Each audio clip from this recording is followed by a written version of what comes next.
తమిళనాడులో అన్నాడీఎంకేకి ముగ్గురు ఎమ్మెల్యేలు రాజీనామా చేయడం ఇప్పుడు సంచలనం రేపింది. ఎమ్మెల్యేలు కుమారవేల్, జయకుమార్, సత్యభామ పార్టీకి రాజీనామా సమర్పించారు. స్పీకర్కి రాజీనామా లేఖల్ని సమర్పించారు ఈ ముగ్గురు ఎమ్మెల్యేలు. అసెంబ్లీలో బలపరీక్ష టైంలో విజయ్కి ముగ్గురు ఎమ్మెల్యేలు మద్దతిచ్చారు. ఉప ఎన్నికల్లో టీవీకే నుంచి పోటీ చేయడానికి ముగ్గురు సిద్ధమయ్యారు. పళనిస్వామి జారీ చేసిన విప్ ని ధిక్కరించి ముగ్గురు ఎమ్మెల్యేలు టీవీకేకి ఓటేయడంతో వీళ్లపై అనర్హత వేటు పడే అవకాశం ఉంది. అందుకే వాళ్ళు ముగ్గురు రాజీనామా చేసినట్టుగా తెలుస్తోంది. మంత్రి ఆదవ్ అర్జున్తో కుమారవేల్, జయకుమార్, సత్యభామ భేటీ అయ్యారు. ఆ తర్వాత వాళ్ళు ఎమ్మెల్యే పదవులకి రాజీనామా చేశారు. ముగ్గురు ఎమ్మెల్యేల రాజీనామాల్ని స్పీకర్ ఆమోదించారు కూడా.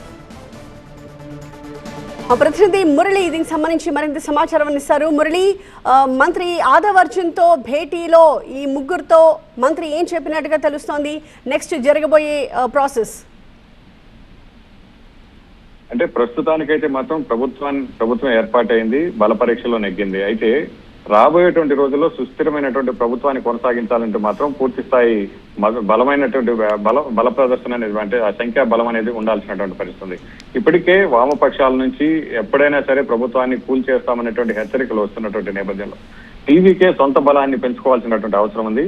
సో ఈ మేరకు ఏడీఎంకేకి వచ్చినటువంటి సభ్యులతో, ఎమ్మెల్యేలతో ముందుగానే ఇది ఒక ఒప్పందంగా మనం చూడాల్సి ఉంది. వచ్చినటువంటి వారితో రాజీనామా చేయించి ఉప ఎన్నికల్లో గెలుపొంది అది టీవీకే బలంగా మ్యాజిక్ ఫిగర్ అంటే 118 దాటేలా ఒక వ్యూహాత్మకంగా విజయ్ ముందుకు వెళ్తున్నట్టు తెలుస్తుంది. అందులో భాగంగానే ఇవాళ ముగ్గురు ఎమ్మెల్యేలు రాజీనామా చేశారు.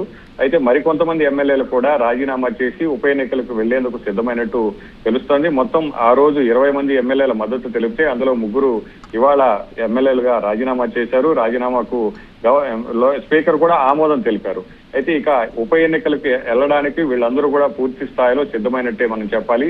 మంత్రి ఆదవ్ అర్జునతో సమావేశమైనప్పుడు కూడా సో ఈ ఎన్నికలకు మీరు సిద్ధంగా ఉండండి, మనం గెలుచుకునేటువంటి అవకాశాలు అన్ని విధాలుగా ఉన్నాయి కాబట్టి మీరందరూ కూడా సిద్ధంగా ఉండాలని మంత్రి విజయ్ సూచనల మేరకు వారందరితో చెప్పినట్టు తెలుస్తోంది. రాబోయేటువంటి రోజుల్లో మరికొంతమంది ఎమ్మెల్యేలు కూడా రాజీనామా చేస్తే అందరితో కలిసి ఒకేసారి ఉప ఎన్నికలకు వెళ్లి అవసరమైనటువంటి పూర్తి స్థాయి మద్దతు, ఆ మెజారిటీ పెంచుకునే దిశగా విజయ్ ప్రయత్నాలు చేస్తున్నట్టు తెలుస్తుంది. ఆ విధమైనటువంటి వ్యూహాత్మకంగా ముందుకు వెళ్తున్నట్టు మనకు అర్థమవుతోంది. Thank you Murali. సో తమిళనాడులో అన్నాడీఎంకేకి ముగ్గురు ఎమ్మెల్యేలు రాజీనామా చేశారు. ఎమ్మెల్యేలు కుమారవేల్, జయకుమార్, సత్యభామ ఈ ముగ్గురు పార్టీకి రాజీనామా సమర్పించారు. స్పీకర్కి రాజీనామా లేఖల్ని ముగ్గురు అందించారు. అసెంబ్లీలో బల పరీక్ష టైంలో విజయ్కి ఈ ముగ్గురు ఎమ్మెల్యేలు సపోర్ట్ చేశారు. ఉప ఎన్నికల్లో ఇప్పుడు టీవీకే నుంచి పోటీ చేయడానికి ముగ్గురు సిద్ధమయ్యారు. పళనిస్వామి జారీ చేసిన విప్ ని ధిక్కరించి ముగ్గురు ఎమ్మెల్యేలు టీవీకేకి సపోర్ట్ చేయడంతో వాళ్లపై అనర్హత వేటు పడే అవకాశం ఉంది. అందుకే ముందుగానే వాళ్ళ ముగ్గురు రాజీనామా చేసినట్టుగా తెలుస్తోంది. మంత్రి ఆదవ్ అర్జున్తో కుమారవేల్, జయకుమార్, సత్యభామ ముగ్గురు భేటీ అయ్యారు. తర్వాత వాళ్ళు ఎమ్మెల్యే పదవులకి రాజీనామాలు చేశారు. ఆ ముగ్గురి రాజీనామాల్ని స్పీకర్ ఆమోదించడం కూడా జరిగిపోయింది. తమిళనాడు రాజకీయాల్లో ఇది మరో కుదుపు అనే చెప్పాలి. ఎమ్మెల్యే పోస్టులకి అన్నాడీఎంకే పార్టీ సభ్యత్వానికి రాజీనామా చేయడం, స్పీకర్ వాటిని ఆమోదించడం, ఆ వెంటనే రాజీనామా చేసిన నేతలు టీవీకేతో చర్చలు జరపడం అన్నీ కూడా చాలా ఫాస్ట్గా జరిగిపోయాయి. సో రేపో మాపో అధికారికంగా టీవీకేలో చేరి మళ్ళీ అదే స్థానాల నుంచి ఆ ముగ్గురు పోటీ చేసే అవకాశం వాళ్ళకి దొరుకుతుంది. ఆ ముగ్గురిని గెలిపించుకోగలిగితే అప్పుడు టీవీకే బలం 110 అవుతుంది.